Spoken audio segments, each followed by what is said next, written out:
The foundation of quantum mechanics is explained by the following experiment. Suppose we have a wall with two holes. Suppose we shoot marbles at it, one marble at a time. Behind the wall, we have a cloth. Each time a marble hits the cloth, we mark where it landed.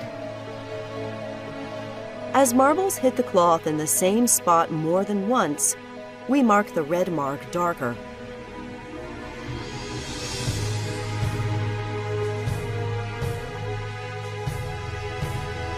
Some marbles make it through the holes by bouncing off at an angle. But most marbles that make it through the holes continue in a straight line. After a while, there will be many red marks on the cloth. The darkest red marks will be directly behind the two holes. Now suppose the two holes are very narrow. Suppose the marble is very small. Now the result is very different.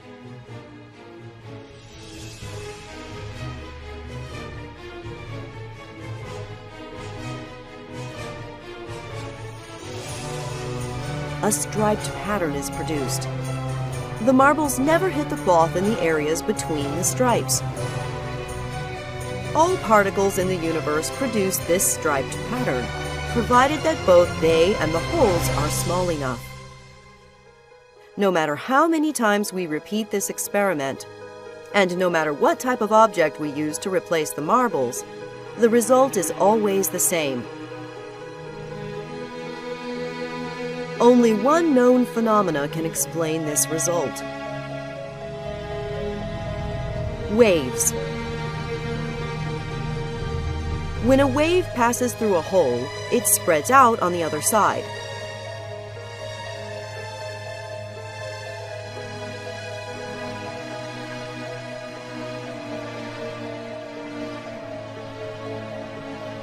If there are two holes, two waves are produced.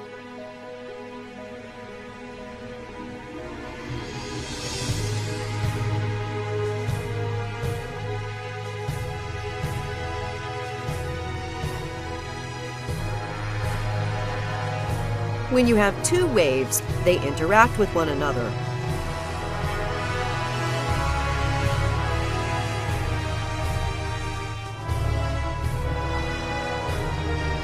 In some areas they strengthen each other, and in other areas they cancel each other out.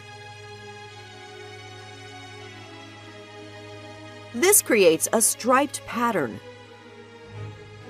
This is the exact same pattern that we saw before. This means that all objects really behave like waves.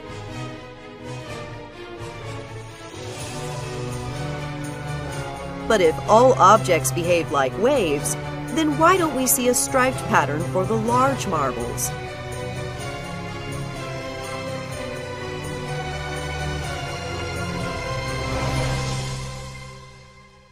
Large objects have much more energy than small objects.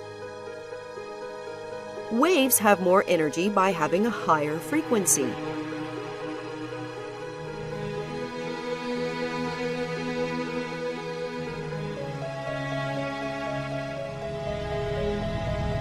When waves with higher frequencies interact with one another, the pattern is different.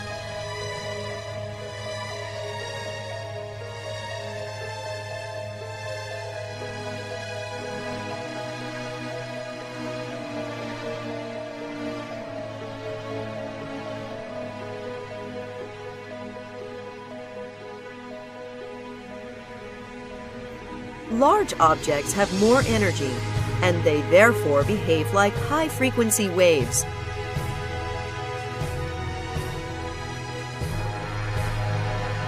This is why large objects do not produce a striped pattern, but small objects do.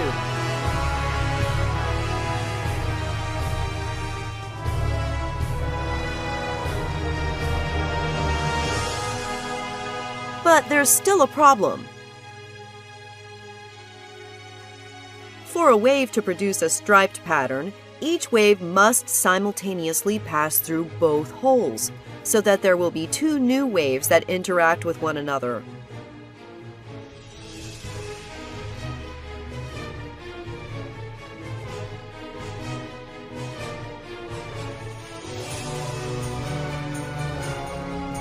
But we're shooting the marbles at the wall only one marble at a time. This means that each marble must somehow simultaneously pass through both holes in order to create the striped pattern.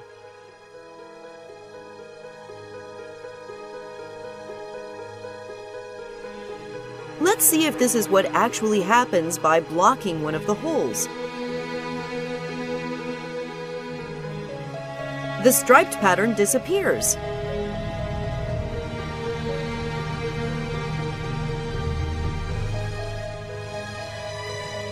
Most of the marks are now directly behind the one open hole.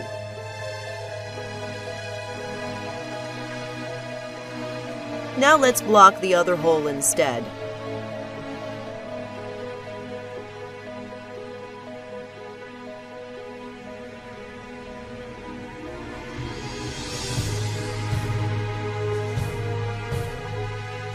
Again, the darkest lines are directly behind the one open hole.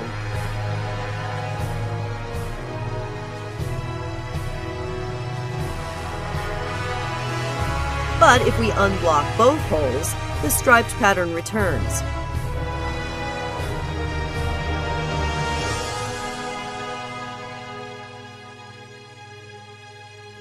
Areas that were hit many times when one of the holes was blocked are now never hit when both holes are open.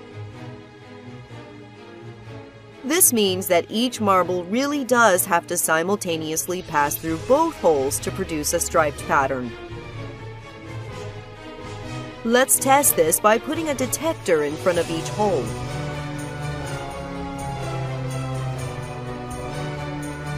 We should expect that both detectors will simultaneously indicate that the marble passes through it. However, this is not what happens.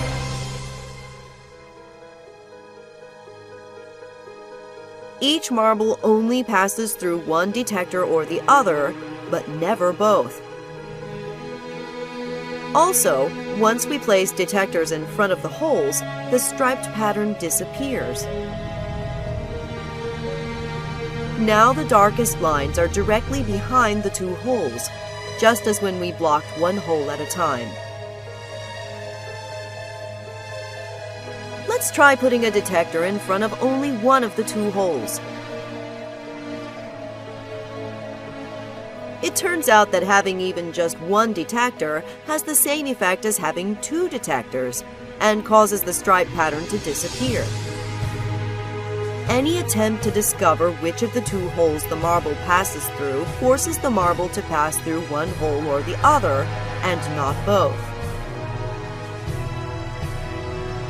One detector has the same effect as two because once we know if the marble passed through one hole, then we also automatically know whether or not it passed through the other one.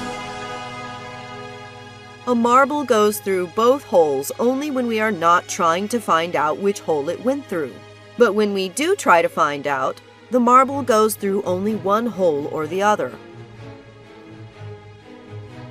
So what if we place detectors in front of both holes and just close our eyes and not look?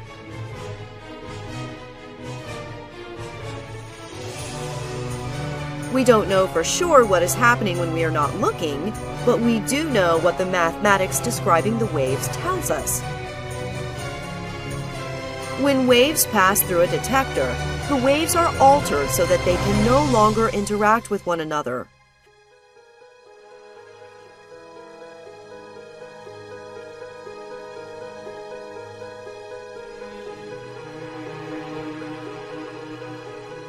This means that the striped pattern will disappear even if we are not watching it.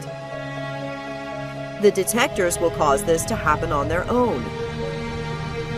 However, the mathematics also says that each wave still simultaneously passes through both holes, even with the detectors present.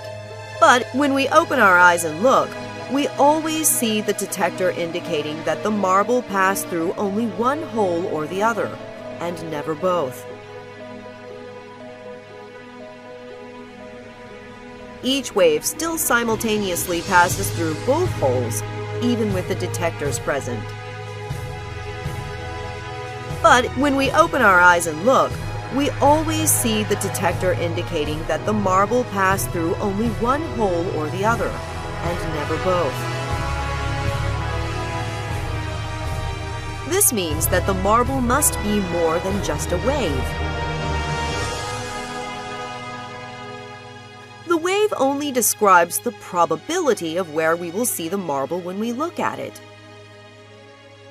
The probability of the marble being at a particular location is given by the wave's amplitude. The higher the amplitude of the wave at a particular location, the higher the probability is that we will see the marble there when we look. This means that we can never simultaneously know both the position and the momentum. Before the wave hits the detector, we know exactly what direction the momentum is in. However, we know nothing about the object's position.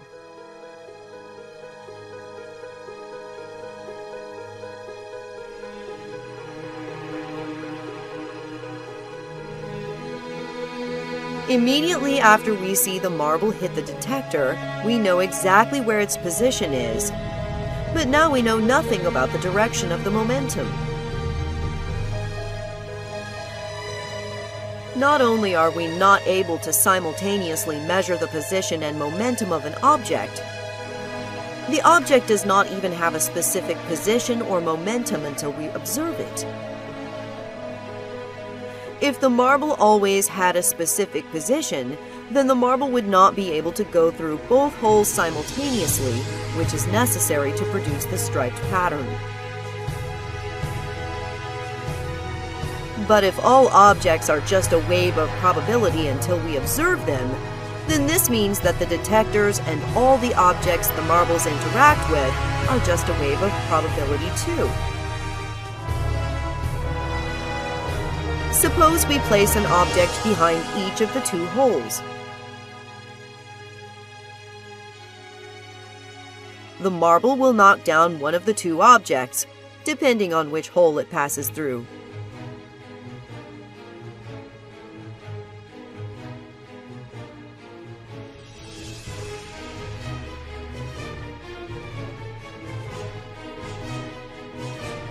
If we close our eyes and don't look, then the wave of probability passes through both holes, and each object being knocked down also becomes a wave of probability.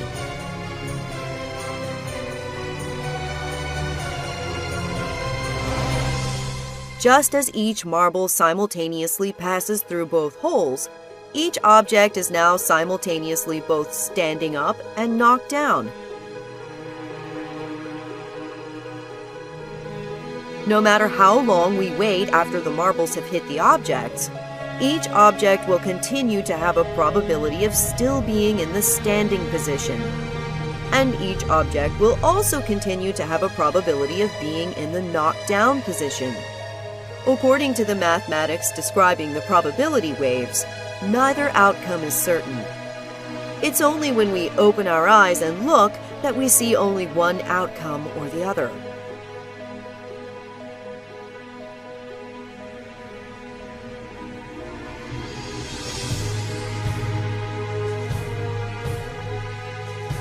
It's not just that we ourselves do not know the outcome until we look. It seems that even the universe itself does not know which object is standing up and which object is knocked down until we actually open our eyes and observe the results. To explain why this is the case and what this means about the fundamental nature of our universe, let us talk about spin. The direction of the spin of a particle can be described by an imaginary arrow. Particles spinning in opposite directions will have their arrows pointing in opposite directions.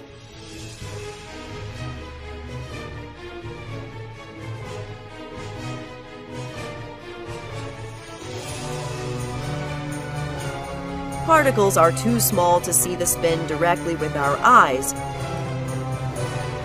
but we can build detectors which tell us if the spin is in the direction of the red plate or if the spin is in the direction of the blue plate.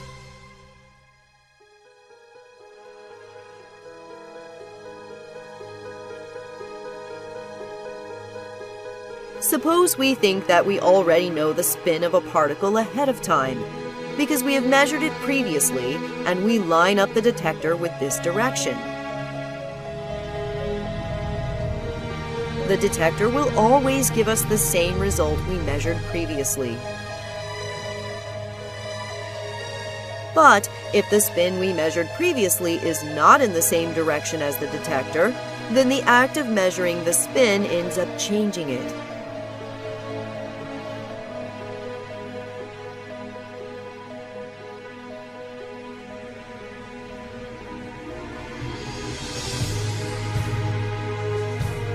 It is not possible to simultaneously measure the spin of a particle in more than one direction at a time. If we want to know the direction of the spin in the horizontal direction, then we need to rotate the detector.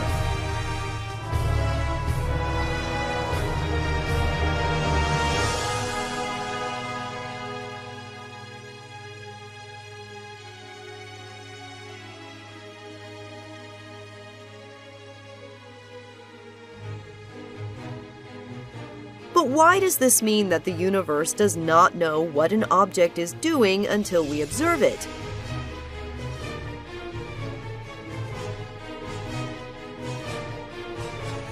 The answer lies in the fact that we can produce pairs of particles that always spin in opposite directions.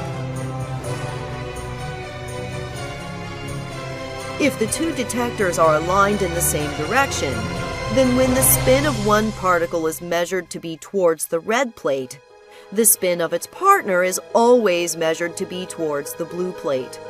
This is true 100% of the time. This is still true the vast majority of the time, even if we offset the detectors by 45 degrees. We know this based on experiment. If we offset the detectors by 45 degrees, then when the spin of one particle is towards the red plate, the spin of its partner will be towards the blue plate, the vast majority of the time.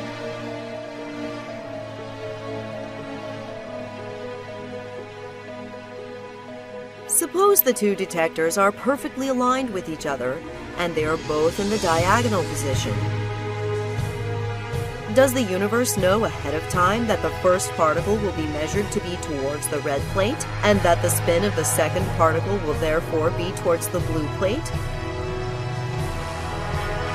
If the universe knows ahead of time that the spin of the second particle will be towards the blue plate, then this means that the universe must know that the spin of the first particle will probably be towards the red plate, even if we rotate its detector by 45 degrees, either into the vertical position or into the horizontal position.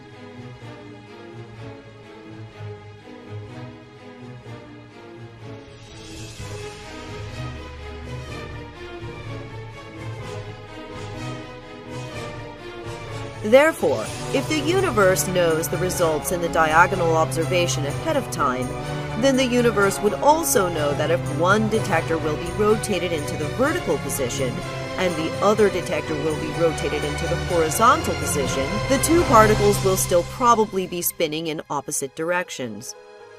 But when we actually do the experiment, this isn't what happens.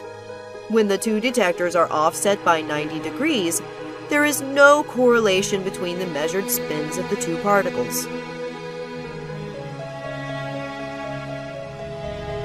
When the two detectors are offset by 90 degrees, the spins of two particles are just as likely to read in the same direction as they are to read in opposite directions.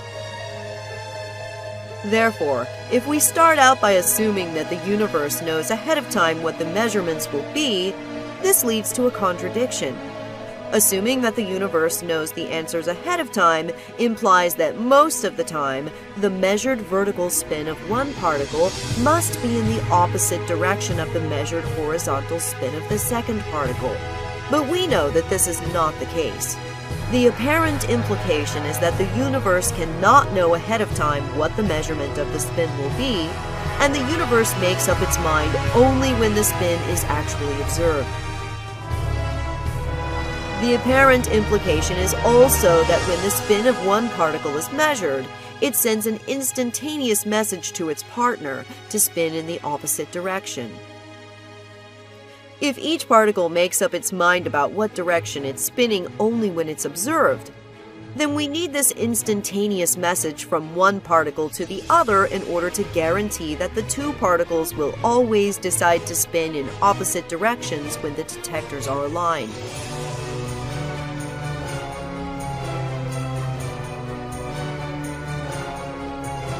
This is true no matter how far apart the two particles have traveled away from each other. Even if we wait until the two particles are on opposite sides of the universe before we make our observation, this instantaneous message still seems to occur. Until we observe the particles, their spins are nothing more than probabilities. But we need to observe only one of the two particles for both of them to simultaneously decide in what direction to spin. If everything in the universe is made out of these particles, including the detectors themselves, then the detectors are also nothing more than a probability until they are observed. According to the mathematics describing the probabilities of the particles, passing through the detector is not what causes the particle's spin to decide to spin in one direction or the other. Passing through the detector entangles the detector to the particle, in the same way that the two particles are entangled to each other. The moment we look at the detector, it seems to send an instantaneous message to the particle, so that the detector's measurement will agree with the spin of the particle. This is the same way in which the two particles seem to send instantaneous messages to each other.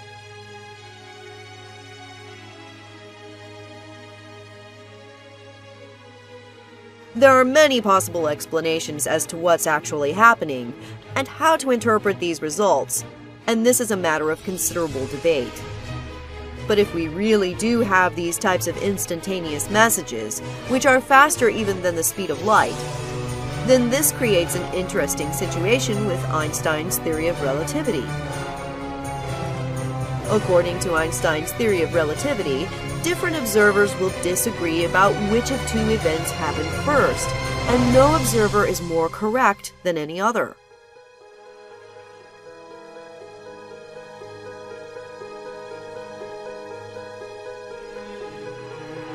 From one observer's point of view, the right particle was observed first and caused the left particle to change its spin.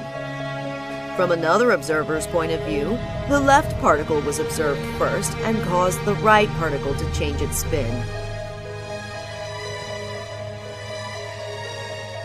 Therefore, we can't know which of these events is the cause and which of these is the effect, since both points of view are equally valid.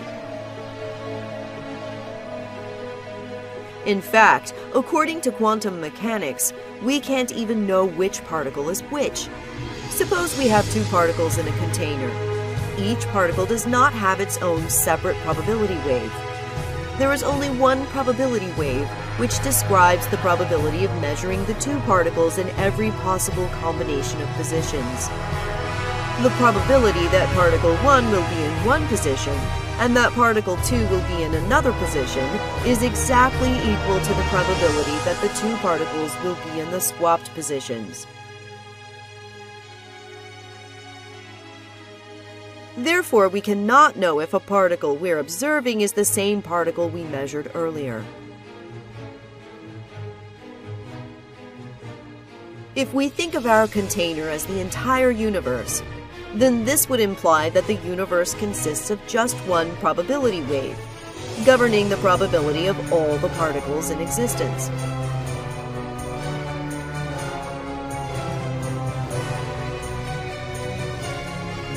But if we ourselves are made out of these exact same particles, then why is the act of us observing something so fundamentally different from everything else in the universe? This is one of the greatest unsolved scientific and philosophical mysteries of all time,